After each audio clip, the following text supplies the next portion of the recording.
ផ្សេងទៀតព័ត៌មានដែលយើងបានជំរាបជូនទៅកាន់ទស្សនិកជនបាញ់មិញគឺយើងនឹងលំអិតនៅពេលដែលមានការវិវត្តក្រោយទៀតផងដែរចាកញ្ញារដ្ឋហើយយើងបន្តទៅព័ត៌មានមួយផ្សេងទៀតគឺអាជ្ញាធររាជធានីភ្នំពេញនឹងដាក់ឲ្យដំណើរការនៅសេវា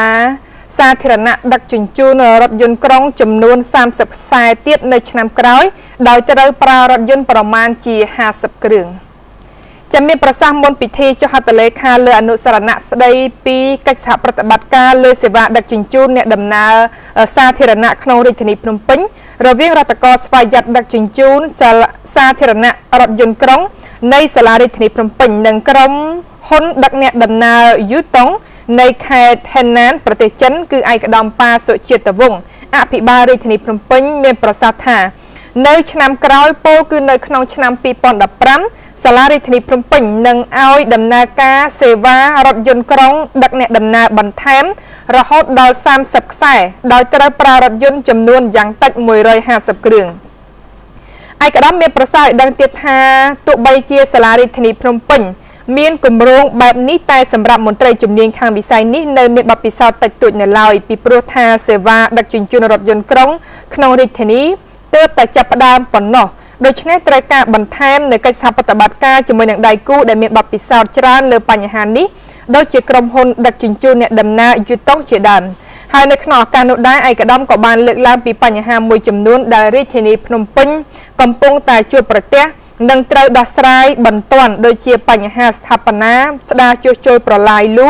បញ្ហាសម្ដាប់ធ្នាប់សាធារណៈនិងបញ្ហាចរាចរណ៍ជាដើម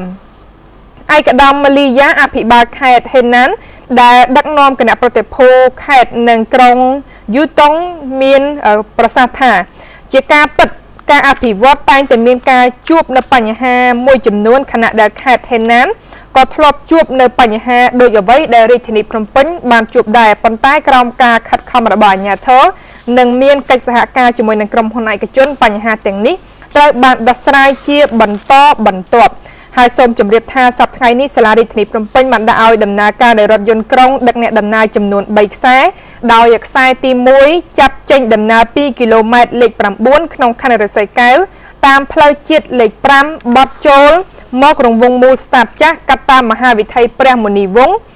ទៅកាន់ស្ពានអាកាសក្បាលថ្នល់បត់ទៅច្បារអំពៅតាមផ្លូវជាតិលេខ1រហូតដល់វត្តក្តីតាកុយហើយខ្សែទី2គឺចេញដំណើរពីផ្សាររាត្រីតាមផ្លូវព្រះស៊ីសុវត្ថិបត់តាមក្រោយស្ពានជ្រោយចង្វាទៅកាន់អង្តែនទូរទស្សន៍ជាតិទួលគោកឆ្ពោះទៅផ្លូវទំនប់លេខ70រួចបត់តាមផ្លូវលេខ289ឬមហាវិថីគីមអ៊ីលសុងហើយសម្រាប់ខ្សែទី3នោះវិញគឺចេញដំណើរពីផ្សាររាត្រីកាត់ទៅតាមផ្សារចាស់ដោយឆ្លងកាត់តាមមហាវិថីព្រះនរោត្តមឆ្ពោះទៅកាន់មហាវិថីកម្ពុជាក្រោមបន្ទាប់មកគឺបត់ទៅត្រង់ភ្លើងស្តុបសន្ធមុខឆ្ពោះឡើងទៅកាន់ភ្លើងស្តុបទួលគោកទើបបត់ឆ្វេងឡើងតាមមហាវិថីសហព័ន្ធរុស្ស៊ីឆ្ពោះទៅកាន់ចោមចៅទើបបត់ត្រឡប់មកចំណុចដើមវិញដូច្នេះមានន័យថារហូតមកទល់នឹងពេលនេះនៅក្នុងក្រុងភ្នំពេញរបស់យើងគឺមានសេវារថយន្តក្រុងសាធារណៈចំនួន3ខ្សែហើយនៅពេលអនាគតក៏នឹងមានការបន្ថែមខ្សែរថជាបន្តទៀតផងដែរចា៎ចាលោកអ្នកនាងកញ្ញាជាទីមេត្រីចានៅវគ្គក្រោយគឺជាវគ្គព័ត៌មានអន្តរជាតិហើយនៅវគ្គក្រោយនេះផងដែរគឺយើងនឹងបង្ហាញជូនព្រឹត្តិការណ៍ដែលគេតាំងពីពណ៌ឡានការច្នៃប្រឌិតឡានទំនើបថ្មីហ្នឹងនឹងបង្ហាញជូនលោកអ្នកនាងកញ្ញានៅពេលនេះនាងខ្ញុំនឹងក្រុមការងារសូមការអនុញ្ញាតសម្រាប់បន្តិចសិនចាសូមណែនាំថ្មីទូរស័ព្ទ K-phone model Wow DS 233ស្រស់ស្អាតទាន់សម័យ SIM 2សំឡេងលឺច្បាស់ល្អកម្លាំងខ្លាំងកាន់ថ្មបានយូររហូត30ថ្ងៃលោកអ្នកអាចទស្សនាទូរទស្សន៍ស្ដាប់វិទ្យុបានយ៉ាងច្បាស់ដោយមិនចាំបាច់ប្រើកាសមានបន្ទះការពារវិទ្យុសកម្មនិងការពាររន្ទះមាន Bluetooth MP3 MP4 ពេលធំភ្លឺថ្លាច្បាស់ល្អជាងគេជាពិសេសមានប័ណ្ណធានារយៈពេល1ឆ្នាំ K-phone មានច្រើន model K-phone កាន់តែងាយស្រួលទំនាក់ទំនង